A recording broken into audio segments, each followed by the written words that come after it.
Everybody, welcome back to Solid Performance Solutions. I'm Chris McCabe, your host.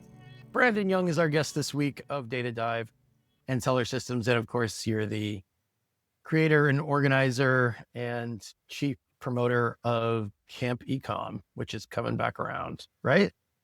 Yeah, CampEcom's fun. I appreciate it. Thanks for having me on. Of course. So May 18th to 21st. First, I want to make sure I get the details right. Cancun this year. Yeah, we moved it from Orlando. The last 2 years have been in Orlando. Hotel is just okay. It's tough to get to, and then people are like, well, maybe we can move it to a resort and enjoy the Ooh, beach. And instead of January, we moved it to May. So I don't know. It's an experimental thing. We'll see if it works.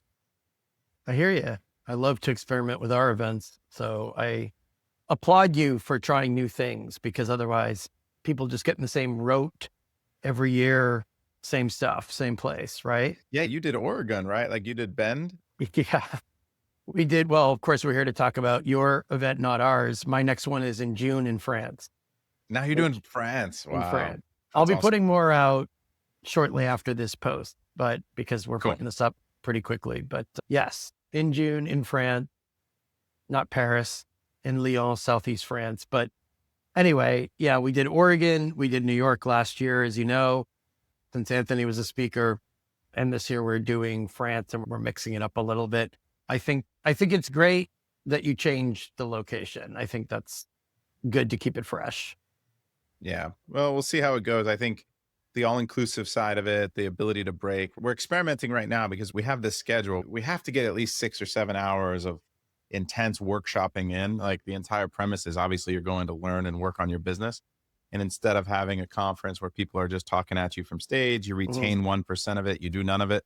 So the goal is like you're actually in groups doing something, or you're in your hands and keyboard or in a worksheet actually doing something throughout those 7 hours each day. So one of the things I was thinking of, maybe we just do a morning session and then a giant siesta in the afternoon, like 3 hours to like you go enjoy lunch, go to the beach, take a nap, right? And then come back and have an evening session that ends a bit later, like maybe 8 o'clock, and have a late dinner. So we're leaning towards that style because the other option was we just start really late in the morning and then we go really late, but then it's still just a block of time and you got the beach calling you and stuff. So maybe we can split it up. That's good. Like alternate on, off, heavy, light. Maybe that's good just to let the brain digest some of the content. And then you never know when some people are going to miss certain chunks, which might be the key sections because they're networking privately and they're just Yeah. continuing a conversation that they started during a break and they're not thinking about what they're missing, you know?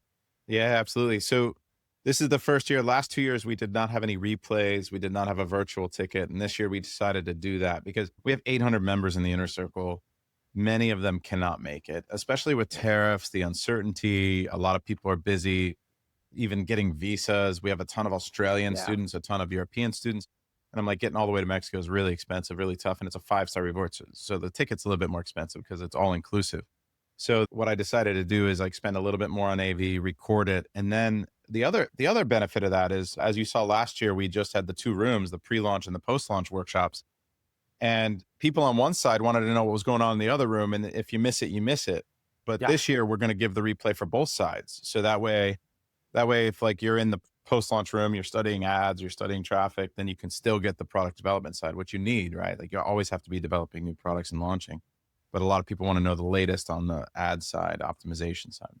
Yeah. Well, for sure. Ad costs. Well, you mentioned tariffs, and then people are already juggling additional costs just to be Amazon sellers, whether it's fees or storage issues or paying more for ads or even policy changes that cost them cash, right? There's all these challenges even before the tariffs kicked in, but now the tariff material is really hitting hard on top. Yeah, tariffs So tariffs are the big talk right now, just trying to figure out how to help people mitigate it. I just did a workshop and the average savings is between 40 and 60% on the yeah. tariff side for the different strategies that we're trying to help people with. And was that switching sourcing? So are you going to have like a tariff expert, or are you going to have like how to save costs by changing sourcing? Are you going to have people talking about reducing ad spend? Probably not, right? No, I mean, like, so ad spend you should optimize for SEO. Like, that's Okay. always our strategy. But the main strategy that we're teaching around tariffs is the first sale doctrine, which Mhm. is basically saying that if I'm making the best example maybe is a diaper bag, right? So your diaper bag factory is not necessarily rolling the material themselves, right? They're Right. buying the materials. They're not making the zippers and the buttons, right? They're not buying like that plastic on waterproof side. The inner liner for the cooler pocket is not made by them. So what they're doing is they're buying that stuff, and the zippers and the buttons might cost them $1.50, but they're turning around and charging you $3. So what you're able to do is if you can get two sets of invoices set up, you have to do this very properly. Paperwork needs to be tight, but you can essentially pay tariffs just on that first sale from the original factory to your factory. And by the time you add up every component of your product, you can save a significant amount on your COGS, which is what the dutiable amount is. And there's some I other strategies with the design of the product, the instruction booklets, the packaging. There's different things that are exempt that you have to kind of piece out as well. That's what I figured. People would be slimming down their packaging. I don't know the percentages of how much you save. I mean, you save a little bit here and a little bit there, maybe add it all up. I'm assuming that's webinar that you just did. Yeah, I mean, it is reworking your product, getting more efficient, getting as lean as possible there. But also, you wrote the instructions, right? The Yeah. instructions themselves are very cheap, and the factory got them printed somewhere. So, or probably didn't do it themselves, but they're just lumping it in with the COGS. If you Yeah. buy those separately, you can save a significant amount of money on the tariffs as well, because like those can be removed from the COGS. I guess sellers are just gonna have to boot camp it up and educate themselves quickly on tariffs. Yeah, if you've got stuff on the water or you're about to ship on the water, you can defer some of the duties as well by using bonded warehousing. So that's another strategy. I just spoke to Spencer over at Bloomberg and he quoted me on an article Uh, he just put out yesterday. And the strategy there is kind of just kick it down the road mhm. and only it helps your cash flow because you only pay for the duties as you release the goods. So you're releasing a couple pallets at a time to Amazon or to wherever you're going. Or let's say you decide to shift gears and ship the stuff from America to Europe or to Canada, you would never pay those tariffs, right? So you don't pay unless it actually leaves the bonded warehouse, which is essentially it's just an international holding area. It doesn't Right. technically enter the US yet. That was my next question. You're gonna talk a lot about Europe because that's the funny thing about ours being set in Europe. Now there's this giant topic that we're gonna have about people are gonna sell more in Europe Yeah. versus 2 Yeah. months ago, Yeah, right? no, so it was an amazing revelation. So I went to Kevin King's Market Masters event. Really, really excellent style, the way that he does it. It's a hot seat. So he's charging a good amount of money for this, but I think it's extremely valuable. And even for the experts he brings in. So you've got a hot seat, someone sitting at the table, and then you've got 8 or 10 experts. You spend the first hour literally just asking questions. So they have a thesis, they have an issue, they have a problem, you learn about their business, but then only questions for the first hour. So you get the perspective of all these different experts who have different experiences and skill sets. And then after the hour, you start to hear advice from everybody about Yeah. how they would tackle or what they recommend you do. And so it's a 2.5 hour session where all these experts are really digging in and helping you with a problem. What was interesting, and even as an expert, I try to be the last one to even speak. I just want to listen to what everyone else is saying. I mean, I'm learning a lot because Yeah. there's other really smart people at the table. And what was interesting is I had a student there who sells in Europe. They have an 8-figure business, and I didn't know their business, but I just happened to be there. And 9 of the $10 million they do in revenues in Europe, Wow. and only one is in America. And they're struggling to break through in America, even though they have like 40% of the market in Europe. And what was interesting is like their cogs weren't good enough, their designs weren't good enough, their images weren't good enough, their content wasn't good enough to win in America, but they were dominating in Europe. Huh. So the level of what it takes to win in Europe is the bar is much lower. But a lot of the bigger sellers don't even bother going because it's such a small market. But what was an eye opener for me, which was really interesting, is that I always thought it was 1 to 1. So, like, let's say Germany is 10% of the American market. Right. I thought that I would go through all of the effort of getting things translated, compliance, VAT, all this other crap to go get 10%, and it wasn't worth it. I would just rather launch another product on .com. The reality is if I do that and I go through that because I'm winning in America already, there's a very good chance I'm going to even take a much larger percentage of the market there. So even though Right. it's 10% of the market, I own 10% of the 100% in America. I might own 30 or 40% of that 10% over there. So it's a much bigger market than I was anticipating. So Yeah, you I will. mean the interesting all the barriers to entry in Europe and UK, regulatory or otherwise, kept a lot of players out of that game up to this point. But now they're finally like motivated. If obsessive focus on the US market distracted them previously, they don't have that right now. Yeah. So they're finally motivated to sift through some of this regulatory material and sort out, and I think there are some brands in Europe that have gotten a little comfortable, and they feel like they're selling from a defended position, but now we're going to see if there's any challengers to Oh, the biggest this. thing and the most constant thing is disruption in every market. It's just a matter of speed and when, right?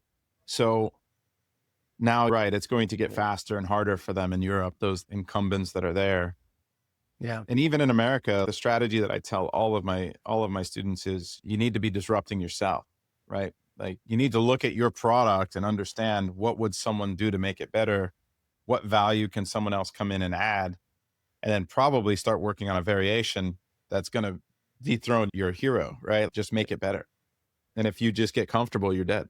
Yeah. Well, I know you're still telling people it's still safe to wade out into the waters and to start selling a brand, but are you saying the same thing, kind of like disruption? That's what this is Yeah. Yeah, about. absolutely. Whether you're new or old, it's the same problem. Oh, yeah, absolutely. And I think if de minimis goes away, the $800 loophole, that direct shipping loophole, if that goes away, that's a massive boon for Amazon sellers, right? That was why people were shopping on Temu and TikTok and AliExpress. Yeah. And I think that for the most part, now Temu and TikTok have fulfillment in the US. But what those sellers were doing is they were shipping smaller quantities into those fulfillment centers. Yeah. So they were avoiding tariffs. And so they could charge half the price or 60 or 70% of the price of the same exact product on Amazon. And it was super disruptive. And I think that if that de minimis goes away, Amazon is going to see a huge windfall from it because people trust Amazon. They trust Prime. They trust it more than those Chinese shopping sites. Yeah. Do you think some new tier of US manufacturing will be created for like a leaner, cheaper type of manufacturing for certain kinds of products, and people will just try to figure out what those are and rush into that market as quickly as possible for resale on Amazon? Or is there no real way to get that going in a meaningful timeline? It's a minimum of 6 to 12 months to get any type of manufacturing built, like Yeah. meaningful, because you got machinery, supply chains, raw materials, like, and really struggle to think of any type of product that you can make here outside of printed goods, Something supplements. light, Yeah, like supplements you can maybe do, but even right? all the raw materials for all of those products are not made here, right? Like it's very rare. We're not we're not rolling paper. We're still getting it from China. And wood, we were getting it from Canada, but now our leader has beef with our northern neighbors for some reason, and so now we're Yeah. struggling even with that. So I really struggle to see what you could spin up and do. Injection molding, plastic, you still got to get it over there. The toy industry is getting decimated. I mean, that's my biggest brand, but the reality is you can't make toys anywhere else. Like not meaningful quantities No. and to the quality that you can get in China. There's one city in China that I visit with 10,000 toy factories. And you go there and you got your selection of every toy that's made in the world. And you've got European, very premium, expensive toys and wooden toys and Mhm. educational wooden toys that are made in Germany, for example.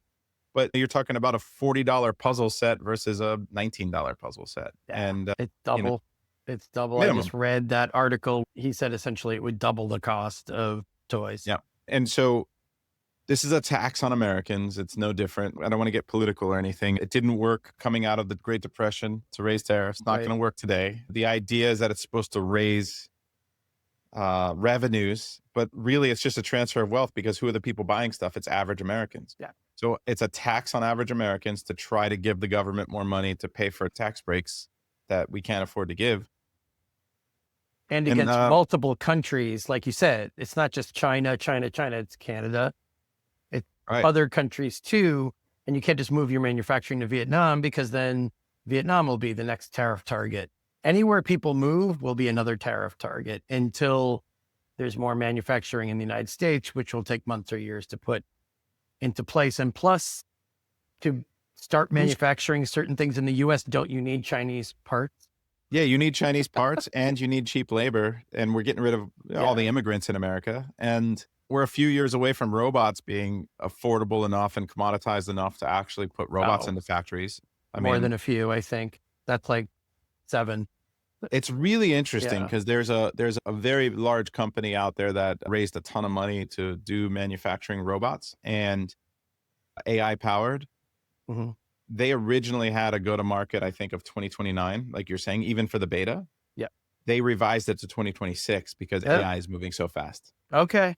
I could stand corrected. But Yeah, it's no, just 7 years is a long everything is time. exponentially getting faster, but it's still ridiculously far away. And by the time that happens, we'll have a different Well, administration with a different policy. I think people assume that just because something's happening means it'll be widespread and cheap and everyone will do it right away, which is Right. probably not the case. It's usually the people who can afford it can do it in 2 or 3 years. And that Well, creates a larger wealth gap too, because the right. ones that can afford it are dominating even Mhm. more.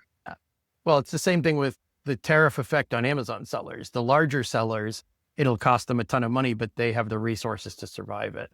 Absolutely. Others It's just going don't to so increase the much. consolidation, the speed of consolidation that's been happening. We're Mm, seeing larger, more sophisticated sellers are doubling down and figuring things out and have the resources to figure things out. And newer sellers are just giving up. So what we're trying to do is make sure that people are well equipped from a capital perspective, look at the data, really understand how to disrupt the market, work on designs, be innovative, create IP and moats around designs if you can, and make sure you have enough capital to launch the product properly and be very forward thinking in your cash flows. Negotiate really great payment structures with your factories. All of these things can lead to winning, but it's all a solid foundation of using data to make decisions, which yeah. is I feel like we're pretty good at. Sounds like you need a well-rounded strategy, all the more so now than ever. Yeah, exactly. I think a lot Yeah. of people are like, "Oh, it's a side hustle." Look, first of all, it could have been a side hustle in 2016, right? When you could basically take a picture in a light box, throw it up on Amazon, and it would sell, right? You remember those days. Yeah. 2015, 2016 was my first year consulting. So those are the first sellers I was interacting with pretty much. Yeah. I Yeah. mean, and everyone just had their shit thrown up there that they were just sourcing and they thought it was special because they slapped a brand on it on Yeah. a white box or sent it in a poly bag. But the reality is like you need a real brand. You need to really put thought into how you're going to customize a product and make it more desirable, add more value and higher quality. And if you do those things and then you know how to do the keyword research to write the right listing, to send the right signals for ads and pull the right levers on the ad side, you can win. I think it's still a great opportunity, especially if that de minimis goes away. I think that's going to be really big for I us. mean, hopefully that's gone for good, but like you said, time will tell. Right. Things keep changing. All right, Brandon, thanks for being our guest. Any info you want to share about CampEcom before we wrap up here?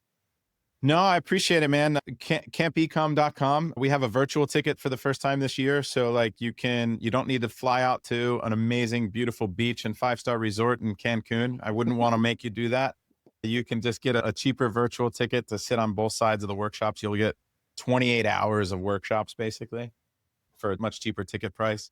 Right. And then I could set up a code for you, Chris. So like I Yeah, can do for so. your members. How about Chris 20? We'll save everyone 20%. Sounds good. We'll include it when we publish the podcast, which is going to be very soon. So great. No, I Thank always you. appreciate you having me on, man, and catching up.